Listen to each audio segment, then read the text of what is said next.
दिन प दिन बाजार हमर चहके। रात भर खेला लुका खेल। अरे का बोला? रात भर खेला लुका खेल देखी के मिजाज बम के। हाँ तो पिटाइयो जेबो। रात भर खेला लुका खेल देखी के मिजाज बम के। ओहो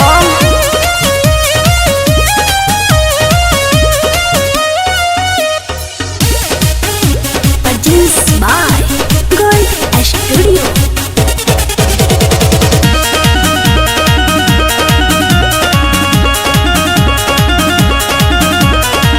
ऐसा न हमरा पतू कर ये सारा।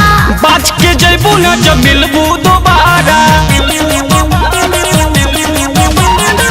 ऐसा न हमरा पतू कर ये सारा। बाज के जैबू न जब मिलबू दोबारा। कमसिन जवानी घूमेला सजा धजा के। जवानी के लगैलू कसे। का बोलता रो? जवानी के लगैलू कसेल देखी के मिजाज बम के। अरे हट हो। जवानी के लगैलू कसेल देखी के मिजाज बम के। ना मनबो।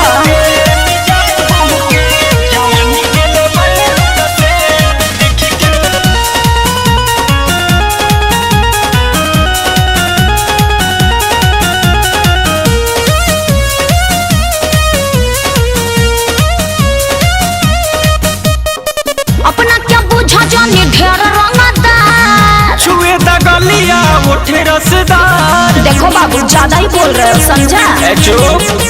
अपना क्या बुझा जानी ढेर रंगदार। छुए दगलिया उठे रसदार। बिना प्रिय दर से तू मर जाइबा जर के। रात भर खेला लुका खेल। का? रात भर खेला लुका खेल देखी के मिजाज बम के।